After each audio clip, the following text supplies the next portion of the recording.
இயேசு கிறிஸ்துவின் நாமத்தில் ஜெபிக்கிறோம் நல்ல பிதாவே. ஆமென். ஆமென். ஆமென். ஆமென். அன்பு சகோதரனே சகோதரியே, உங்கள் அனைவருக்கும் இயேசு கிறிஸ்துவின் நாமத்தில் வாழ்த்துதலை தெரிவித்துக் கொள்கிறோம். ஆமென். ஒவ்வொரு மாதமும் அவருடைய விலையேற பெற்ற வார்த்தையை நம் மத்தியில் அவர் கொடுத்து அந்த வார்த்தையை நிறைவேற்றி ஆசீர்வதிக்கிற தெய்வம் இந்த மாதமும் ஒரு அழகான ஒரு வார்த்தையை கொடுத்திருக்கிறார். என்ன வார்த்தை அது? எடுத்து வாசிக்க போகிறோம். மார்க்கின் புஸ்தகம் 5ஆம் அதிகாரம் 36ஆம் வசனத்தின் கடைசி பகுதியை வாசிக்க கேட்போம். மார்க் 5:36. பயப்படாதே, பயப்படாதே, பயப்படாதே, பயப்படாதே, விசுவாசம் உள்ளவனாய், விசுவாசம் உள்ளவனாய் இரு. இரு. ஹல்லேலூயா. ஆமென். இன்று கர்த்தருடைய வார்த்தை இந்த ஸ்தலத்தில் கடந்து வருகிறது. பயப்படாதே, Do not fear, பயப்படாதே, do not fear, விசுவாசம் உள்ளவனாய் இரு. only believe. ஒன்லி பிலீவா. ஒரு ஆமென் சொல்லுங்களேன். இந்த பிலீவுக்கு மாத்திரம் ஒன்னுன்னு வரும். ஆமென். Double minded. கவுன்சிருக்கீங்களா? அதுபோல இந்த சந்தேகத்துக்கு 2. இருமனம் உள்ளவன் இப்படி பைபிள்ல சொல்லும். ஆனா இங்கிலீஷ்ல அழகா போட்டுருக்காங்க ஒன்லி பிலீவ். பிலீவ்னா ஒரே ஒரு வார்த்தை தான், ஒரே ஒரு செயல் தான். ஒரு ஆமென் சொல்லுங்களேன். ஆமென். இன்னைக்கு ஆண்டவர் சொல்லி கொடுக்கிற காரியம் விசுவாசம் உள்ளவனாய் இரு. ஆமென். சத்தம் ஒரு ஆமென் சொல்லுங்களேன். ஆமென். ஏன் இந்த வார்த்தையை ஆண்டவர் பேசுறாரா? விசுவாசிகளாகிய நம் வாழ்க்கையில சில சூழ்நிலை நிமித்தம் நம்ம விசுவாசம் கொஞ்சம் கொஞ்சம் அசைக்கப்பட்டிருக்கு. ஆமென். ஆமென். அல்லேலூயா. ஆமென். இந்த அசைவை பார்த்த தெய்வம் இன்று முதலாவது சொல்றாரு, இந்த அசைவின் நிமித்தம் உனக்குள்ள ஒன்று வந்திருக்கு. கேத்ரின்குள்ள என்னது? பயம். இந்த பயத்தை பார்த்துதான் ஆண்டவர் சொல்றாரு, பயப்படாதே, Do not fear, பயப்படாத, do not fear, விசுவாசம் உள்ளவனாய் இரு. only believe. முதல் காரியம் அதுக்கு தான் அந்த வார்த்தை ஆண்டவர் கொடுத்திருக்கார். இரண்டாவது மகளே, ஏன் இந்த வார்த்தை கொடுத்தா தெரியுமாக்கா? Hallelujah. இந்த வார்த்தை எங்க வருதோ Amen. இத சொல்லுகிற பெரிய தெய்வம் Amen. உன் வாழ்க்கையில Amen. அதிசயத்தை அற்புதத்தை தொடங்க ஆரம்பிச்சிருவார். Amen. அல்லேலூயா. Amen. ஏன் ஆண்டவர் பயப்படாத மகளே அப்படி சொன்னாலே என்ன அர்த்தம்? நான் உன் கூட இருக்கிறேன். Amen. நான் உன் வாழ்க்கையில அதிசயத்தை அற்புதத்தை செயல்படுத்த ஆரம்பிச்சிட்டேன். Amen. நீ எதுக்கெல்லாம் காத்திருக்கிறியோ, எதுக்கெல்லாம் வெயிட் பண்ணி ஜெபம் பண்ணிட்டு இருக்கிறியோ, அந்த காரியத்துல மிராக்கிள நான் ஸ்டார்ட் பண்ணிட்டேன். அல்லேலூயா. அதுக்கு தான் இந்த வார்த்தையை பரலோகத்தின் தெய்வம் இன்னைக்கு தங்கச்சி கிளாடிஸ் உன்னை பார்த்து கொடுத்துருக்கிறார். என்னைக்கு வேற பேரை சொல்லுவேன், இன்னைக்கு ஏன் பேரை சொல்றேன்? ஆண்டவர் பேசுறாரு உன்ட்ட. விசுவாசம் உள்ளவளா இரு. ஆமென். அல்லேலூயா. அல்லேலூயா. ஆனா இன்னைக்கு கிளாடிஸ் ஏன் கிளாடிஸ்ட பேசுற? இன்னைக்கு அநேக சத்தம் நிறைய வருது. நிறைய சத்தம். என்னென்ன சத்தம்லாம் வருது? இங்க உட்கார்ந்திருக்காங்களே, இப்ப கூட அவங்களுக்கு நிறைய சத்தம் வருது. முதல் சத்தம் என்ன? அற்புத அடையாளங்களாம் நடக்காது. ஓகே, நடக்காது. நீ காத்திருக்கிற வாழ்க்கையில வேணா சர்ச்சுக்கு போ, வேணா வா, பைபிள்லாம் வாசி, அற்புதம் அதிசயம் நடக்காது. அதனால நீ வாழ்ற வாழ்க்கைய வாழ கத்துக்க. அந்த பாடோட அந்த வேதனையோட அந்த ஃபைனான்ஸ் பிரேக் த்ரூ இல்லாமலும் learn to live with it. அவ்வளவுதான். கஷ்டத்தோட, நஷ்டத்தோட, அந்த பாடு உள்ள புருஷனோட, அந்த பாடு உள்ள மனுஷியோட learn to live with it. அப்படியே வாழ்ந்துக்க.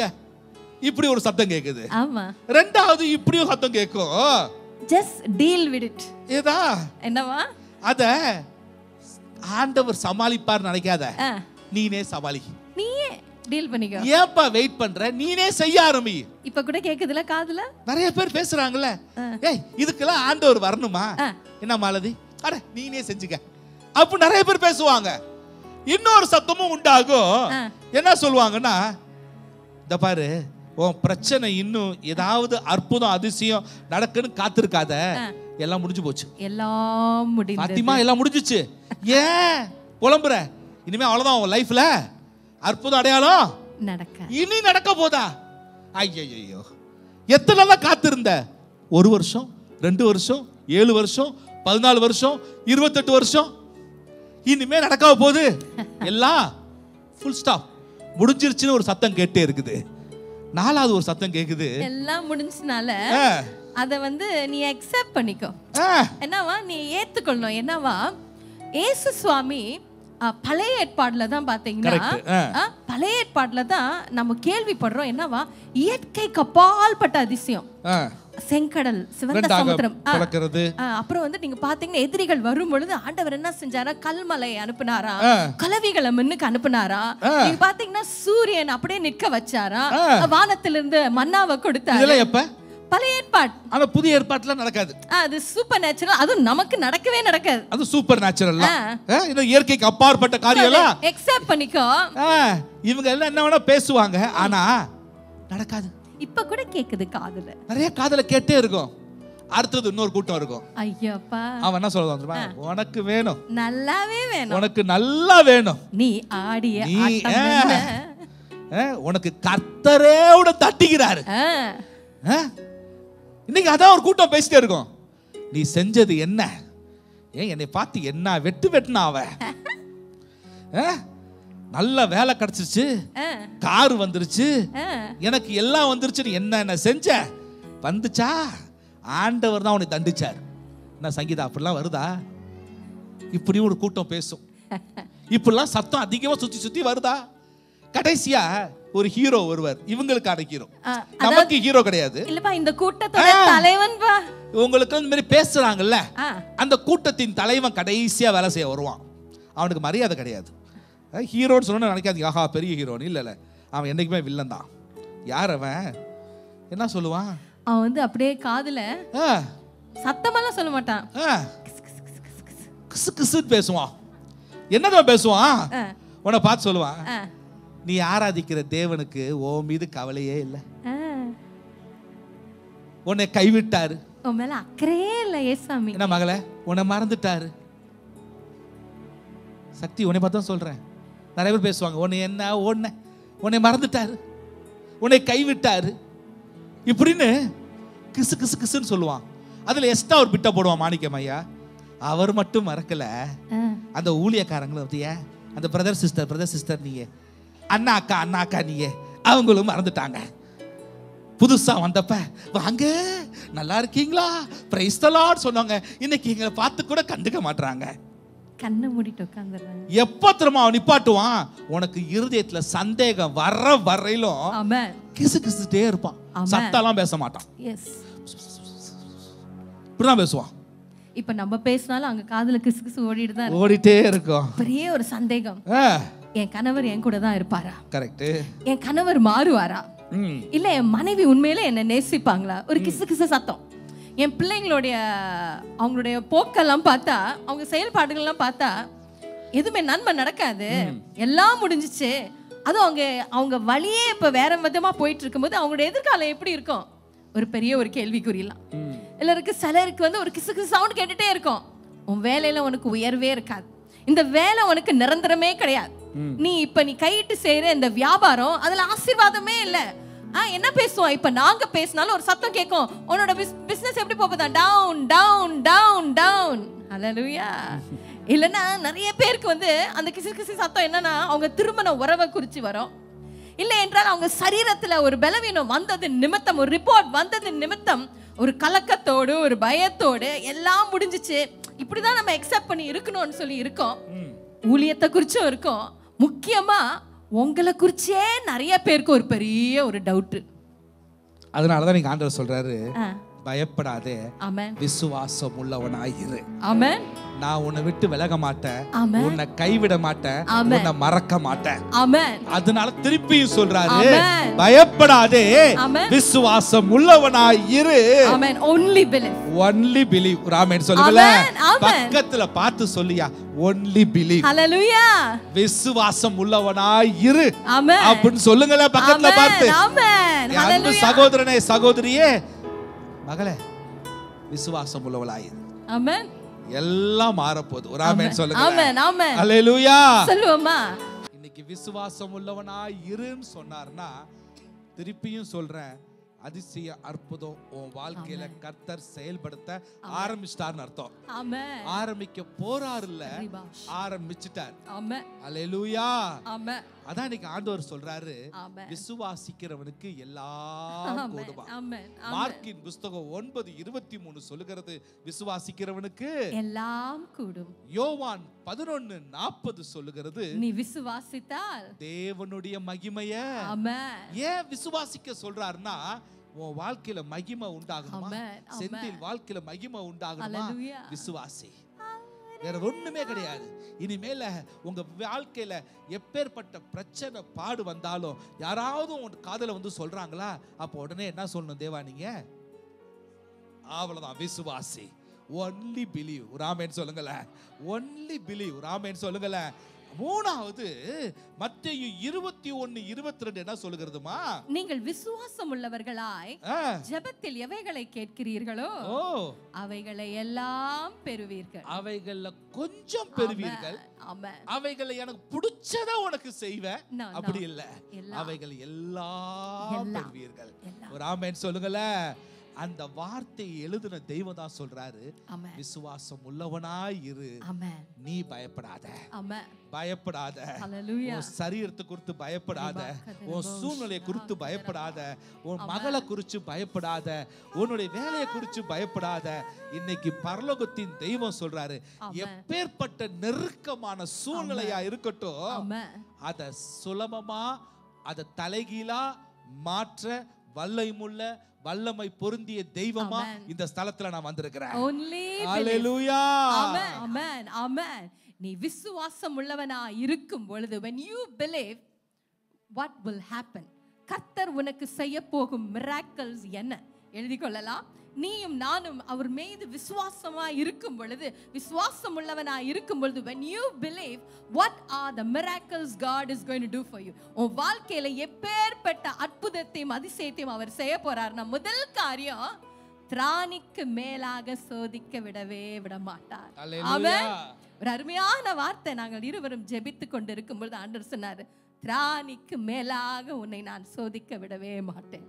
ஆமென். இந்த வசனம் பார்த்தீங்கன்னா எந்த அதிகாரத்தில் இருக்குன்னா, மார்க் 5ஆம் அதிகாரத்தில் 21வது வசனம் தொடங்கி 2 சம்பவங்களை நாம் பார்க்கலாம். அதில் ஒரு சம்பவம் 25வது வசனம் தொடங்கி 29வது வசனம் வரையிலும் ஒரு முக்கியமான ஒரு சம்பவம் உண்டு. 12 வருஷமாய் பெரும்பாடுள்ள ஒரு ஸ்திரீ, 12 years of bleeding for a woman. 12 வருஷமாய் பெரும்பாடுள்ள ஸ்திரீ. இந்த சம்பவத்தை நாம் அநேக முறைகளை நாம் கேட்டிருக்கலாம், வாசித்திருக்கலாம். ஆனால் தெய்வம் மறுபடியும் இந்த சம்பவத்தை பேசிட்டு கொண்டு இருக்கும்போது சொன்னாரு, திராணிக்கு மேலாக உன் ஜனங்களை, யாரெல்லாம் உன்னை நோக்கி வராங்களா அவங்கள நான் சோதிக்க நான் விடவே மாட்டேன். அதாவது ஆங்கிலத்தை சொல்றது, I will not allow you to be tempted beyond what you are able to bear. உனக்கு what are you able to bear, அதுக்கு மேல நான் எதுவுமே நான் அனுமதிக்க மாட்டேன். ஒன்னு மாத்திரம் நம்ம லைஃப்ல புரிஞ்சுக்கணும், இயேசு சுவாமியை தாண்டி என் லைஃப்ல எந்த ஒரு தீங்கும் வராது. ஆமென். இந்த 12 வருஷம்னா நீங்க பார்த்தீங்கன்னா, பெண்களுக்கு இந்த பாடு ஒவ்வொரு மாதமும் 3 நாட்கள் 5 நாட்கள், சிலருக்கு 7 நாட்கள் இருக்கலாம். ஆனால் அவளுக்கு 12 வருஷமா இந்த பாடு மந்த்லி இல்ல வருஷ கணக்கில் இருந்துச்சு. ஒவ்வொரு நாளும் அவளுடைய சரீரத்துல கொஞ்சம் பலன் போய், நினைக்கிறேன் அந்த 12வது வருஷத்துல பலனே இல்லாம அவள் போயிருப்பா, அவள் சுத்தி இருப்பா. எப்போதான் அவளுக்கு பெயின், காலையில எழும்பும் பொழுது தன்னுடைய கடமைகளை தன்னுடைய கணவருக்கோ பிள்ளைகளுக்கோ செய்ய முடியாத ஒரு சூழ்நிலை, ஆசை செய்யணும் செய்ய முடியல. அது மட்டும் பார்த்தீங்கன்னா வசனம் சொல்லுது, அவ கண்டிப்பா ஒரு நல்ல ஒரு பணக்கார ஒரு ஸ்திரீயா தான் இருந்திருப்பா. ஏன்னா அவ போகாத டாக்டரே கிடையாது.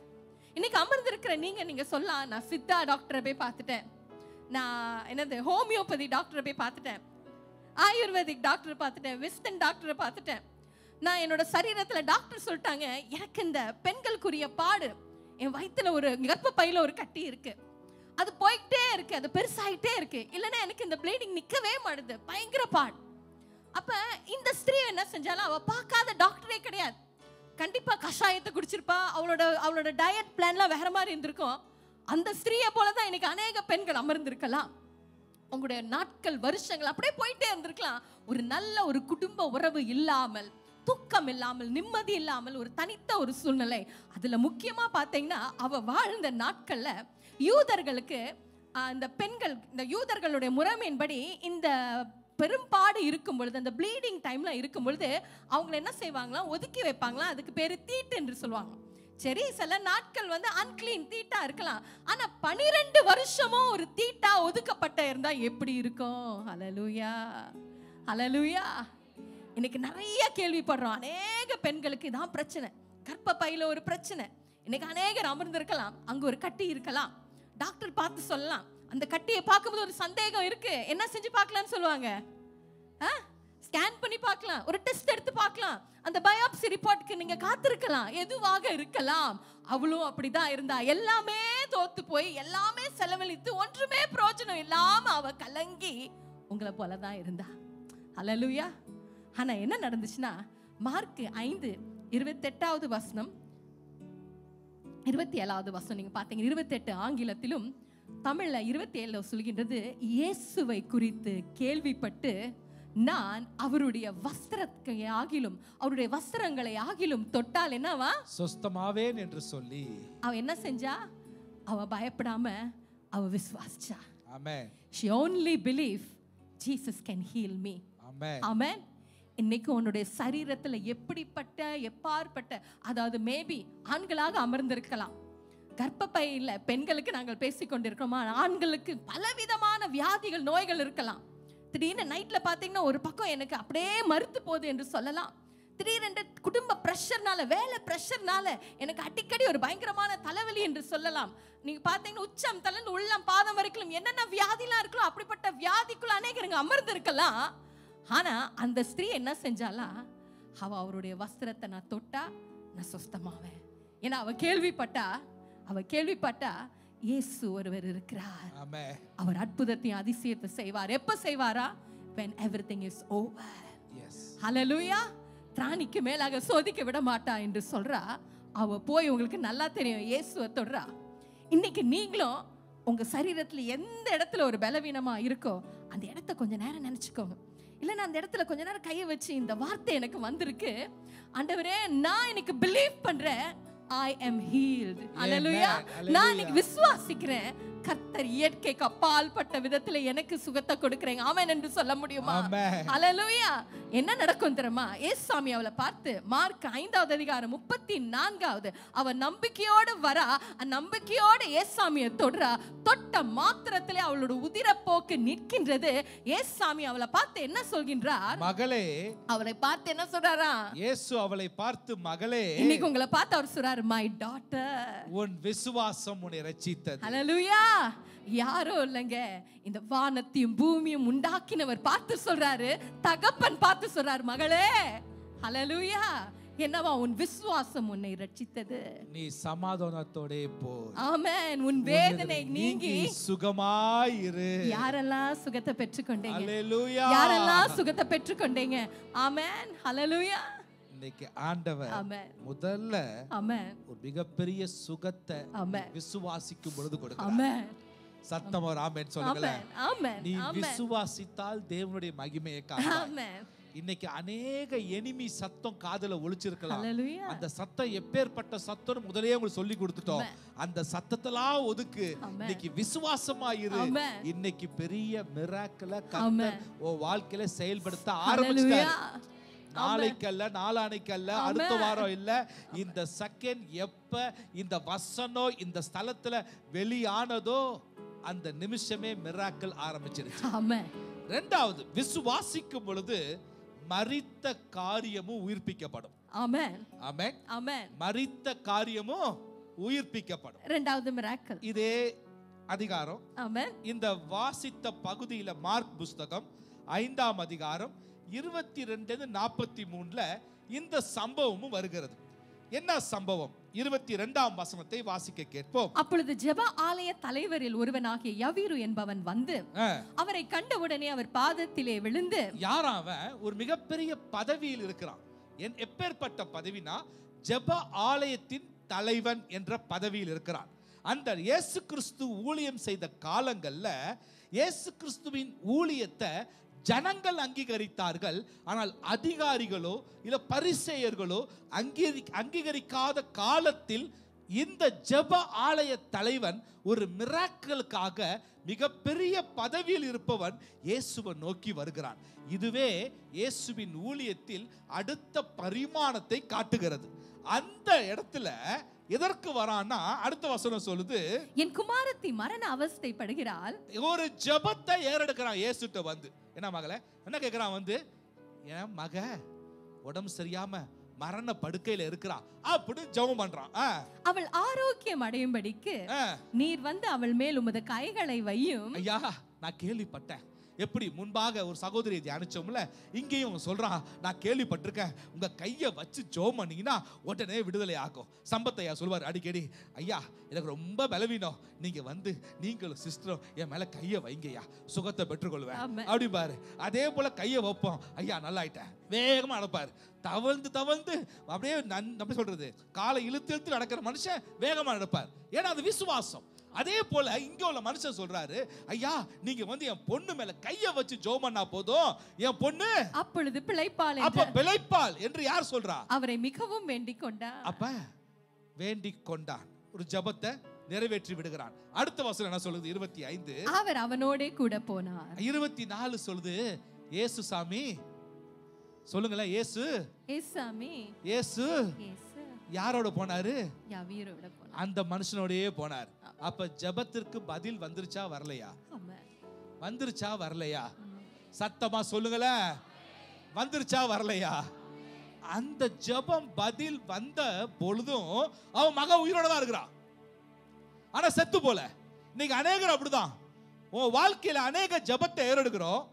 அந்த ஜெபம் ஏறெடுக்கும் பொழுது உன் சூழ்நிலை, உன்னை நெருக்கி இருக்கிற சூழ்நிலை ஓரளவுக்கு ஒரு நம்பிக்கையும் விசுவாசமும் கூடிய சூழ்நிலையா இருக்குது. அது எப்படியாவது சமாளிச்சிடலாம் ஒரு நம்பிக்கையோட தான் நீ ஆண்டவரை தேடி வர.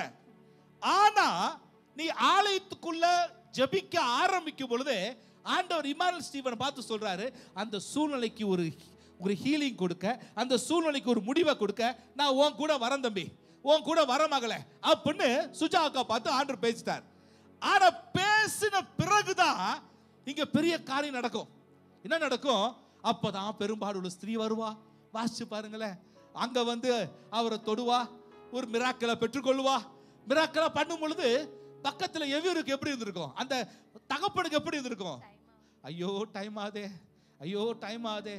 உன் வாழ்க்கையில் இப்படிதான் உட்கார்ந்து இருக்கிறோம். ஐயோ மிராக்கள் நடக்கலையே, நான் ஜெபம் பண்ணேன், ஆண்டவர் வாக்குத்தத்தம் கொடுத்துட்டாரு, மறக்க மாட்டேன்னு சொன்னாரு, கட்டுவேன்னு சொன்னாரு, வேலை ஸ்தலத்துல உயர்த்துவேன்னு சொன்னாரு, என்னுடைய கடன்லாம் மாறும்னு சொன்னாரு, என் புருஷன் மாறுவாருன்னு சொன்னாரு, எல்லாம் சொல்லிக்கிட்டே இருக்கிற.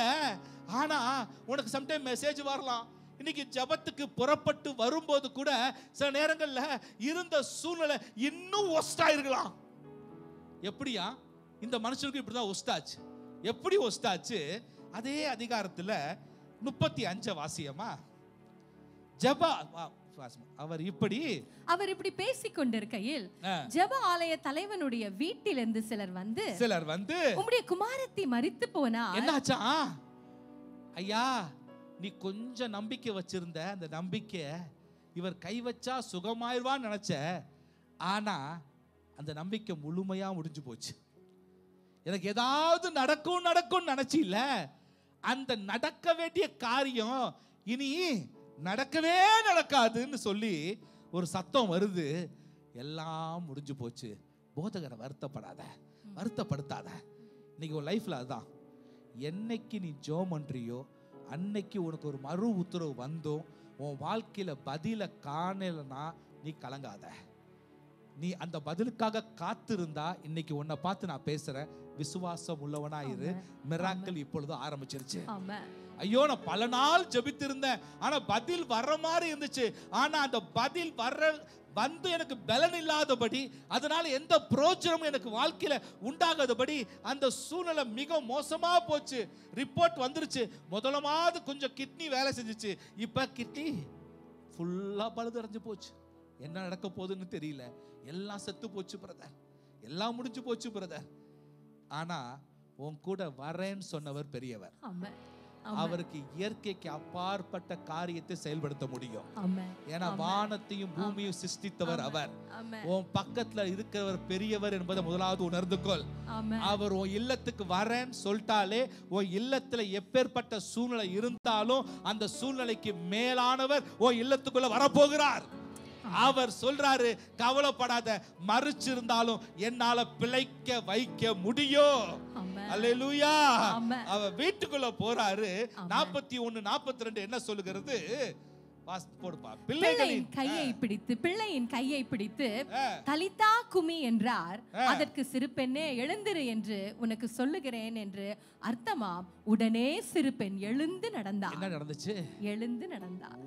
விசுவாசி மரித்து போன காரியமும் கர்த்தரால் உயிர்ப்பிக்கப்படும். அவர் ஒரே வார்த்தை சொன்னாரு, மகளை எழுந்துருன்னு சொன்னாரு. அவ்வளவுதான். உடனே சிறு பெண் எழுந்து நடந்தார். என்னவா? நடக்க ஆரம்பிச்சிட்டா. ஒரு ஆமென் சொல்லுங்களேன். அடுத்தது சொல்லுது, அவர் 12 வயதுள்ளா இருந்தால் அவர்கள் மிகுந்த ஆச்சரியப்பட்டு பிரமித்தார்கள். அடுத்த வசனம் சொல்லமா? அதை ஒருவருக்கும் அறிவியாதபடி அவர்களுக்கு உறுதியாய் கட்டளையிட்டு அவளுக்கு ஆகாரம் கொடுக்கும்படி நல்ல சாப்பாடு கொடுத்தார். ஒரு ஆமென் சொல்லுங்களேன். அல்லேலூயா. நீ ஜெபம் பண்ணி அந்த ஜெபத்தின் பதில காணாம நீ அமர்ந்திருக்கலாம். அந்த ஜெபிக்கிற காரியம் மரித்தது போல சூழ்நிலையை கடந்து போயிருக்கலாம். இன்னைக்கு சாமி சொல்றாரு, விசுவாசம் உள்ளவனா இரு. இன்னைக்கு அந்த மரித்த காரியத்துல நான் உயிர்ப்பிக்க போகிறேன். அந்த செத்து போன காரியம் என்னுடைய வல்லமை விளங்கி அந்த காரியத்தை நான் விளங்க செய்ய போகிறேன். அதற்கு ஜீவன் உண்டாக போகிறது. அல்லேலூயா. மூன்றாவது விசுவாசம் உள்ளவனாய் இரு. பாடுவோமா? என்னை விட்டு விலகாத ஆண்டவர். சொல்லுவோமா? என்னை ஒருபோதும் கைவிடாத சிநேகிதர். என்னை விட்டு விலகாத ஆண்டவர். என்னை ஒருபோதும் கைவிடாத சிநேகிதர். எனக்காக ஜீவன் தந்த ரட்சகர். என் வாழ்வில் என்று போதுமானவர். சொல்லுவோமா? எனக்காக ஜீவன் தந்த ரட்சகர். என் வாழ்வில் என்று போதுமானவர். ஹல்லேலூயா. முதல் காரியம், திராணிக்கு மேலாக உன்னை சோதிக்க விட மாட்டார். இரண்டாவது காரியம், மரித்த காரியத்தை அவர் உயிர்ப்பிப்பார். மூன்றாவது மிராக்கல், அவர் என்ன செய்ய போகின்றார்? உங்க வாழ்க்கையில இப்பொழுதே அனுபவிக்க ஆரம்பிக்க போறீங்க. கோணலானவைகளை அவர் செவ்வையாக்குவார். அல்லேலூயா. கோணலானவைகளை அவர் செவ்வையாக்குவார். நீங்க சொல்ல, என் வாழ்க்கையில உங்களுக்கு தெரியாத சிஸ்டர், எல்லாமே பாத்தீங்கன்னா நேரான பாதையை என் லைஃப்ல நான் அனுபவிச்சதே கிடையாது. போற பாதை எல்லாமே நீங்க பாத்தீங்கன்னா அப்படியே மேடும் பள்ளமா தான் இருக்கும். எதை பார்த்தாலும் என் லைஃப்ல எதை ஆரம்பிச்சாலும் நிறைய சிக்கல்ல நான் இப்ப மாட்டிட்டு இருக்கேன். அந்த சிக்கலை நான் கழட்டவே முடியல, அவிழ்க்கவே முடியல. ஐ எம் ஸ்டக் என்று சொல்லலாம். கடன் பிரச்சனை போன வருஷத்தை காட்டிலும் இப்ப மார்ச் மாதமே அவ்வளோ அதிகரிச்சுட்டு நாங்க எங்க போவோம், என்ன செய்வோம் என்று தெரியல. பலவீனங்கள், குடும்பத்துல சந்தோஷம் இல்ல, சமாதானம் இல்ல, பாடு எங்களுக்கு ஏறிக்கொண்டே போகுது. எடுத்து வாசிக்கலாம். லூக்கா 8வது அதிகாரம் 22-25 ஒரு சம்பவம். எல்லோருக்கும் தெரிஞ்ச ஒரு சம்பவம் தான். லூக்கா 8வது அதிகாரம் 22-25 சொல்கின்றது. பின்பு ஒரு நாள் அவர் தமது சீஷரோடு கூட படவில் ஏறி கடலின் அக்கறைக்கு போவோம் வாருங்கள் என்றார். யார் கூப்பிட்டா படகுல போலான்னு? இயேசு சாமி கூப்பிடுகிறார். அவர் தான் சீஷரை கூப்பிடுறாரு. வாங்க நம்மலாம் போட்ல போலான்னு சொல்றாரு. அது மட்டும் இல்ல, போட்ல போலான்னு சொன்னவர் வேடிக்கை பார்க்கல, அவரும் அந்த போட்ல ஏறுறாரு. ஆமென். ஆனா அவர் ஏறி என்ன செய்யறாரா? அடுத்த வசனம் சொல்கிறது, படகு ஓடுகையில் அவர் நித்திரையாய் இருந்தார். அவர் கொஞ்ச நேரம் நீங்க பாத்தீங்கன்னா நமக்கே ஒரு இடத்துல உட்கார்ந்து ஒரு ஃபேன் கீழே கொஞ்சம் லேசா காத்து பட்டா என்ன நடக்கும்? வில்சன் உடனே வில்சன் பதில் சொல்ற, தூக்கம் வரும். ரைட்டா? அதே போல அந்த கடல் காத்துக்கும் அதுக்கும் சாமி கொஞ்ச நேரம் அப்படியே நித்திரையாய் இருந்தார். நித்திரையாய் இருப்பது போலதான் இருக்கும். ஆனா இதோ இஸ்ரவேலை காக்கிறவர் என்னவா? உறங்குவதும் இல்லை. ஆமென். வசனம் சொல்கின்ற, தொடர்ந்து வாசிக்கலாம். அப்பொழுது கடலிலே சுழல் காற்று உண்டானதால், பயங்கர ஒரு சுழல் காற்று, அவர்கள் மோசமடையத்தக்கதாய் படகு ஜலத்தினால் நிறைந்தது. இன்னைக்கு நீங்க சொல்ல, என் வாழ்க்கையில அப்படியே நீங்க பாத்தீங்கன்னா என்னுடைய போட்ல தண்ணி எப்படி இருக்கா? எனக்கு மேல இருக்கு. ஹல்லேலூயா. ஆனா எனக்கு ஆண்டவர் சொல்றாரு, விசுவாசம் உள்ளவனா இரு. தண்ணீர் மேல ஏற ஏற ஏற என்னுடைய பாதுகாப்பு, என்னுடைய கிருபை, என்னுடைய அரவணைப்பு, என்னுடைய அற்புதம், என்னுடைய அதிசயம் அதற்கு மேலாக ஏறிக்கொண்டே இருக்கும். ஹல்லேலூயா.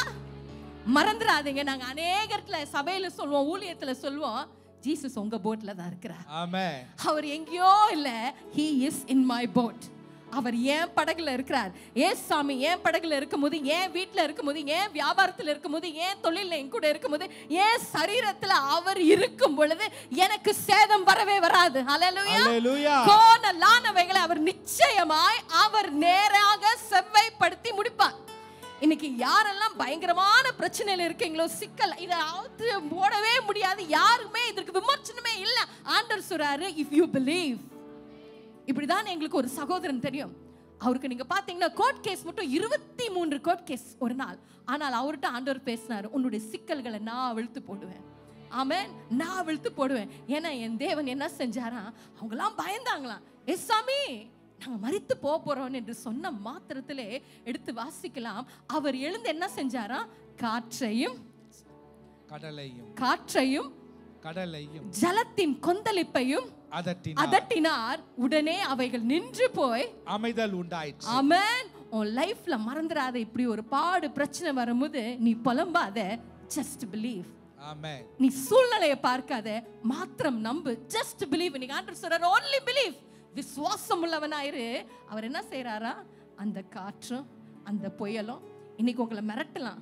அநேகர் சொல்லலாம், உனக்கு இன்னும் 1 மணி நேரம் கொடுக்குறேன், உனக்கு இன்னும் 30 நிமிஷங்கள் கொடுக்குறேன், உனக்கு இன்னும் சில செகண்ட்ஸ் தான் நான் கொடுக்குறேன், ஃபைனல் வந்துட்டு நான் கழுத்தை நெருக்கலாம்.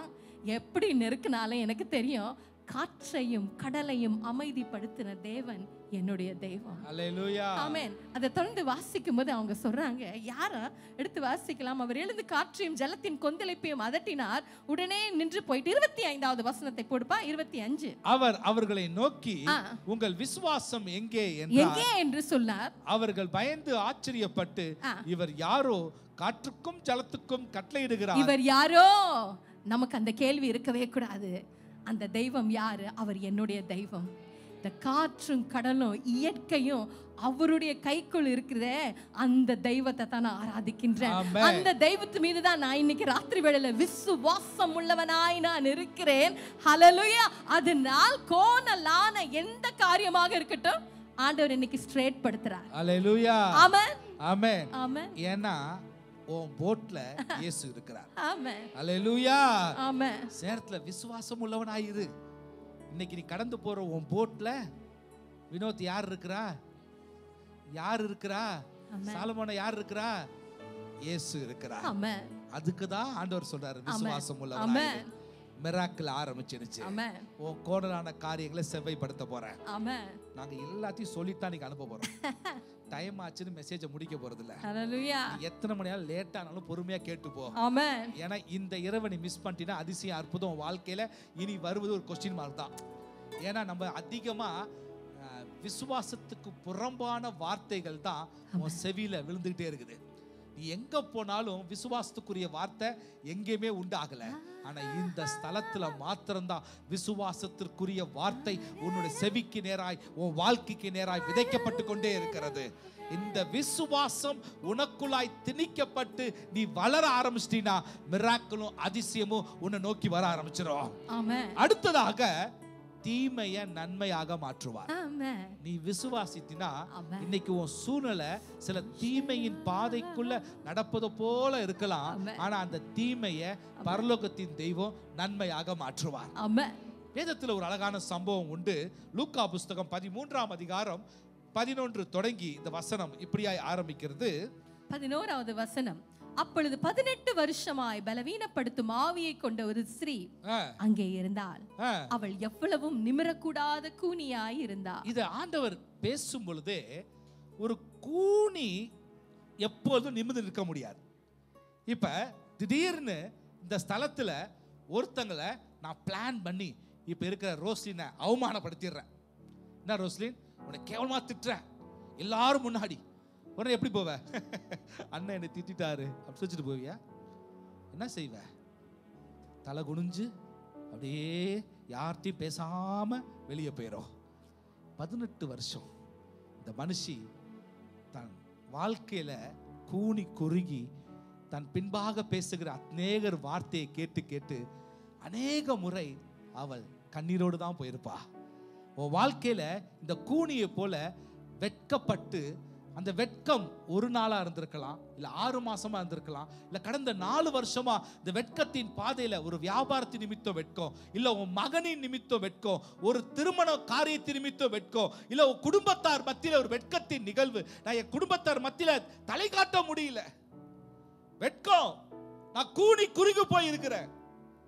நான் எப்படி ஒரு காலத்துல இருந்தேன், இப்ப நான் கூடி குறுகி போயிட்டேன்.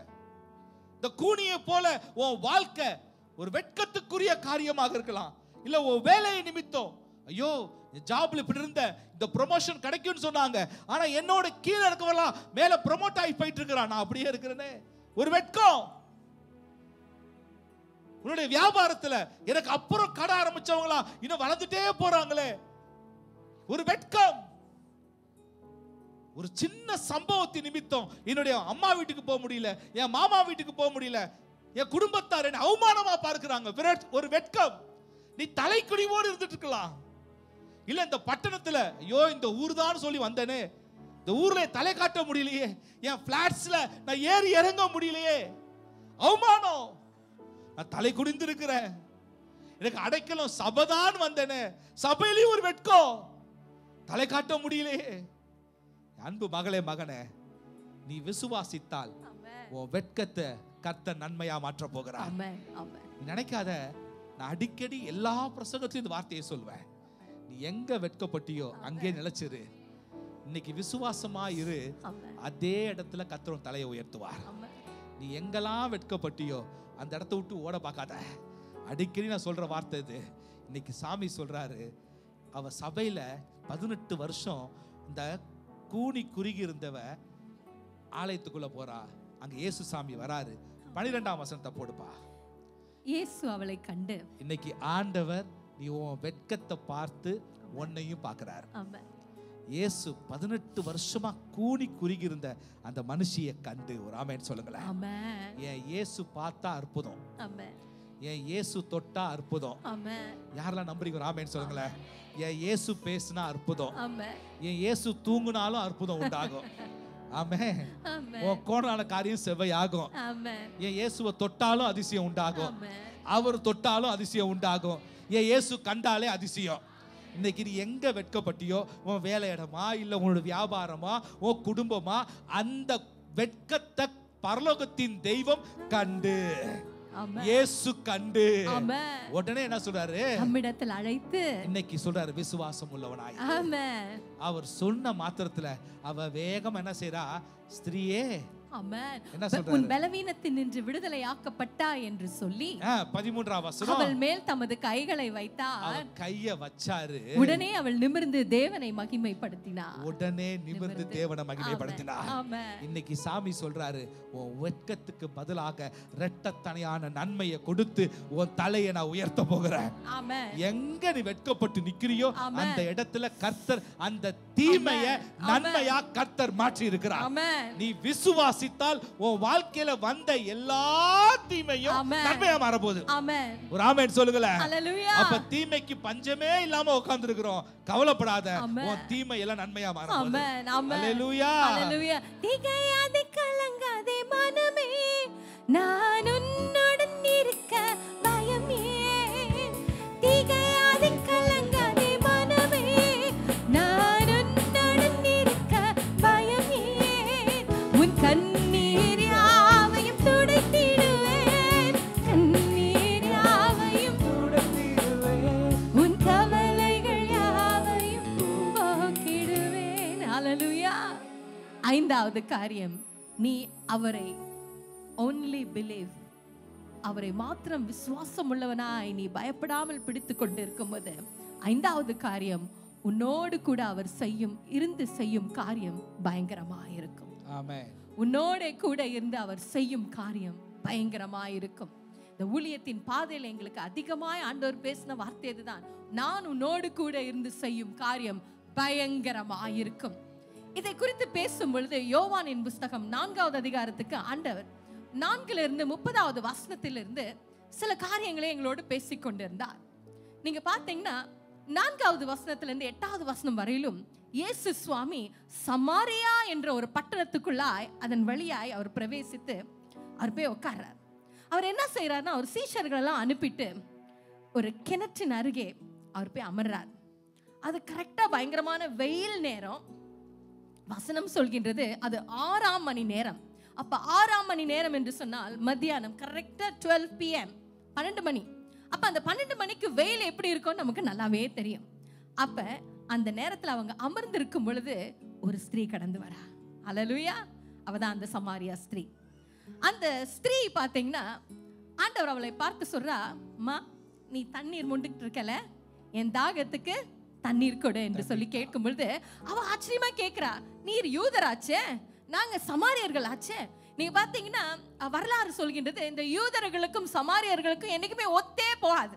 ஏன்னா அவங்க ஆராதிக்கின்ற இடம் வேறு, இவர்கள் ஆராதிக்கின்ற இடம் வேறு, இவர்களுடைய வழிமுறைகள் எல்லாமே வேறு. இந்த யூதர்கள் சொல்வார்கள், நாங்க தான் பாத்தீங்கன்னா எல்லாத்துலயும் முழுமையானவர்கள், நீங்களாம் பாதி, நீங்க கலப்படம் திருமணம் செய்தவர்கள், நீங்க ஆண்டவருக்கு விரோதமாக எழும்பினவங்க, அதனால நாங்களும் நீங்க ஒத்து போக மாட்டோம் என்று சொல்லி அவங்க விரோதமாக இருப்பாங்க. அப்ப அவ கேட்கிற, ஆச்சரியமா கேட்கிறா, நீ யூதர் அல்லவா, நீர் என்னை பார்த்து தண்ணீர் வேண்டும் என்று கேட்கிறாயே என்று சொல்லும் பொழுது இயேசு சுவாமி அநேக காரியங்களை அவ்வளோ பேசுறார். அம்மா நீ எனக்கு தண்ணீர் கொடுக்கலாம், ஆனா நான் கொடுக்க போற தண்ணீர் ஜீவ தண்ணீர், அது எப்படிலாம் இருக்குன்னு சொல்லி பேசும் பொழுது அவளுக்கு அப்படியே அவர் பேச பேச பேச அவ தண்ணி மொன்றதை அவ மறந்துட்டா. அப்படியே அவ ஈர்க்கப்பட்டாதான் நம்ம இயேசுசாமியை குறித்து நம்ம யோசிக்கும் பொழுது, நம்ம பாடும் பொழுது எவ்வளோ தேவ பிரசனம் அவர் அமர்ந்தா எப்படி இருக்கும்.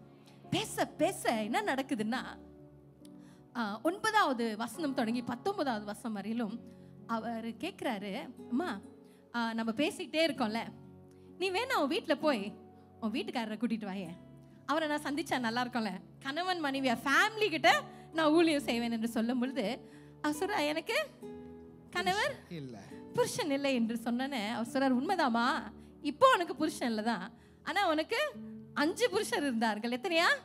5 புருஷர்கள் இருந்தார்கள். இப்ப கூட ஒருத்தர் இருக்கிறாரு, அதுவும் புருஷன் இல்லை என்று சொன்ன மாத்திரத்திலே அவளுக்கு தாங்க முடியல. அவ சொல்றா 19வது வசனத்துல, நீ தீர்க்கதரிசி என்று காண்கிறாள். அவளுக்கு தெரிஞ்சிட்டு தீர்க்கதரிசி என்று காண்கிறாள்.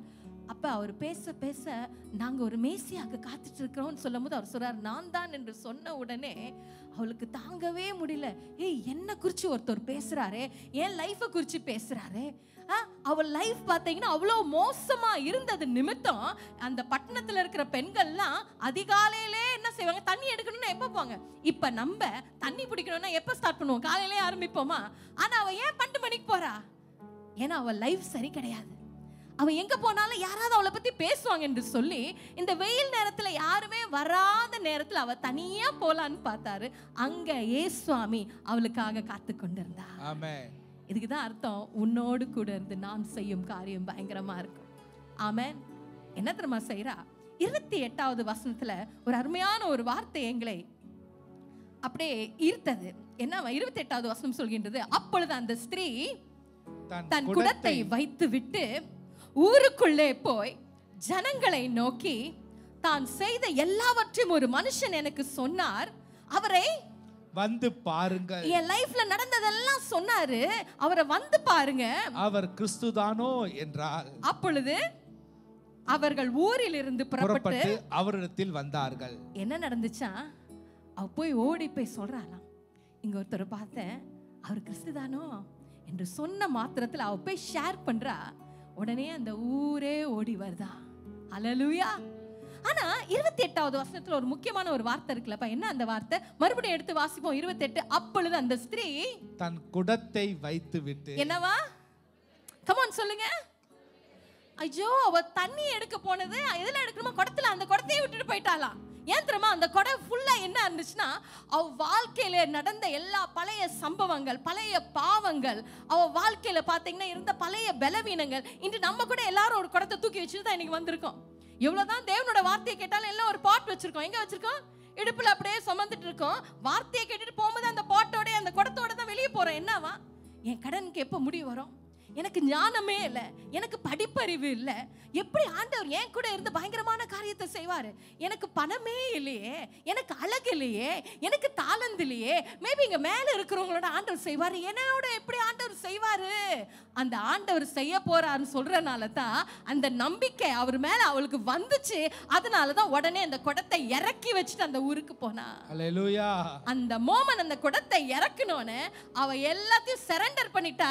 இனி நான் அல்ல, என் கூட ஒருத்தர் வந்துட்டாரு. ஆமென். அந்த ஊருக்கு போறா. அந்த ஊரே அவளோடு வருது. என்ன நடந்துச்சு தெரியுமா? அந்த ஊர்ல ஏசாமி 2 நாள் தங்கி இருந்தாராம். எடுத்து 39வது வசனத்தை வாசிக்கலாம். 39.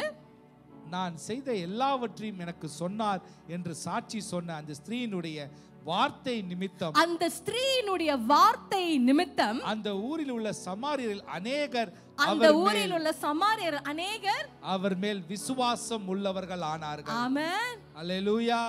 அவர் ஒரு என்னவா, அவள் லைஃப் ஒரு விபச்சார ஒரு ஸ்திரீயை போல அவள் வாழ்ந்து கொண்டிருந்தா. ஆனா அவளுக்கும் மறுவாழ்வு கொடுக்கும்படிதான் இயேசு சுவாமி நம்பிக்கை கொடுக்கும்படியா இந்த சமாரியாவுக்குள்ள கடந்து போனார். ஆமென். இன்னைக்கு உங்க லைஃப் எப்படி வேணாலும் இருக்கட்டும், ஆனா நீங்க கர்த்தரை நம்பி கர்த்தரை நம்பிக்கையாய் பிடிக்கும் பொழுது உன் கூட இருந்து அவர் செய்யும் காரியம் பயங்கர. எத்தனை பேர் போயிருப்பாங்க, ஆனா இந்த பாவத்துல இருந்த ஒரு ஸ்திரீ ஏசாமியை பத்தி சொல்லும் பொழுது அந்த ஊரே அவர் மீது என்ன வந்துச்சான்? விசுவாசம் உள்ளவர்களாய். ஆமென். அன்பு சகோதரனே சகோதரியே, நீ விசுவாசிக்கும் பொழுது கர்த்தர் உன்னை கொண்டு செய்ய இருக்கிற காரியம் பயங்கரமாயிருக்கும். அல்லேலூயா. கடைசியாக சொல்லி நாங்க நிறைவு செய்ய போகிறோம். விசுவாசிக்கிறவன் வாழ்க்கையில ஆராய்ந்து முடியாத பெரிய காரியங்களும் எண்ணி முடியாத அதிசயங்களையும் கர்த்தர் செய்கிறார். அல்லேலூயா. அல்லேலூயா. அல்லேலூயா. அன்பு சகோதரனே சகோதரியே, இந்த பூமியில எல்லா காரியத்திற்கும் ஒரு சொல்யூஷன் எப்படியாவது உண்டாயிடுச்சு, ஒரு தீர்வு இருக்கிறது.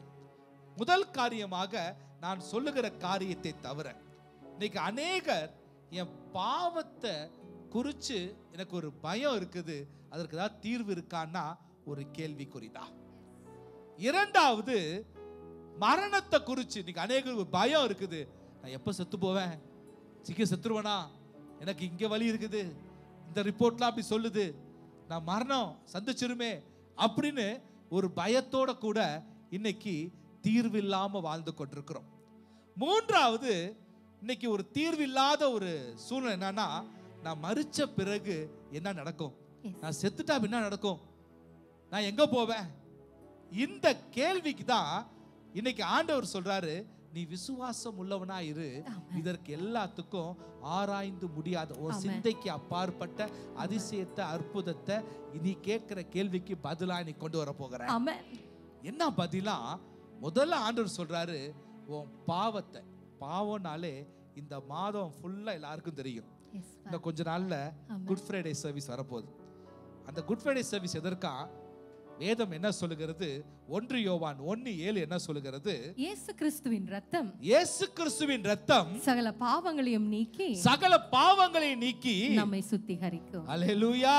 ஆமென். உன் பாவத்திற்கு விமோசனம் நீ 5000 ரூபாய் கொடுத்தாலும் சரி, 10,000 ரூபாய் கொடுத்தாலும் சரி, ஏதாவது சடங்குகளை எவ்வளவு செய்தாலும் சரி, உன் பாவத்திற்கு விமோசனம் இந்த பூமியில உண்டாகவே உண்டாகாது. வேதம் என்ன சொல்லுகிறது? இயேசு கிறிஸ்துவின் இரத்தம் தான் உன் சகல பாவங்களை நீக்க முடியும்.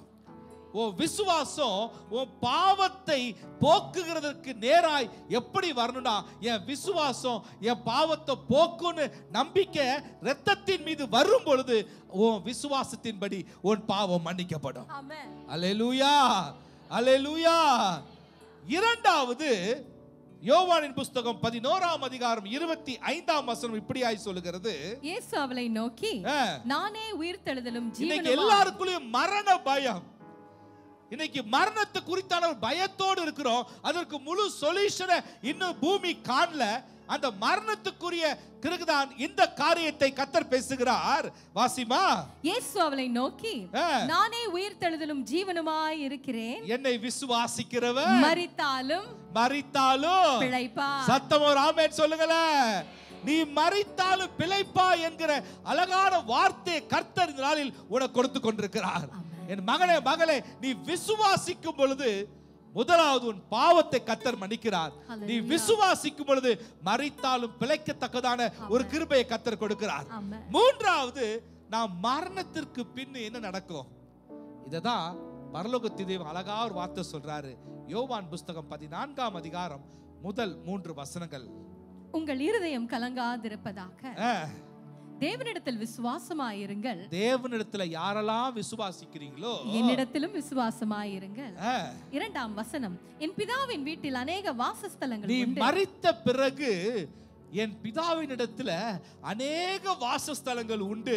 அப்படி இல்லாதிருந்தால் நான் உங்களுக்கு சொல்லி இருப்பேன், ஒரு ஸ்தலத்தை உங்களுக்காக ஆயத்தம் பண்ண போகிறேன். நான் ஒரு ஸ்தலத்தை உங்களுக்கு ஆயத்தம் பண்ணி வச்சிருக்கிறேன். நான் போய் உங்களுக்காக ஸ்தலத்தை ஆயத்தம் பண்ணின பின்பு நான் இருக்கிற இடத்திலே நீங்களும் இருக்கும்படி. என்னவா அந்த ஸ்தலத்துல யார் இருக்காவா? இயேசு கிறிஸ்து அங்க இருக்கிறாரா? நீங்களும் இருக்கும்படி. நீ மரித்தாலும் வாழ்வாய் என்று சொல்பவர் அவர் உனக்காக உருவாக்கி வைத்திருக்கிற அந்த ஸ்தலத்துக்குள்ளாய் நீ நித்திய ஜீவனை பெற்றுக்கொண்டவனாய் நீ வாழும்படியாய் அவர் உன்னை அவரோடு கூட சேர்த்துக் கொள்வார்.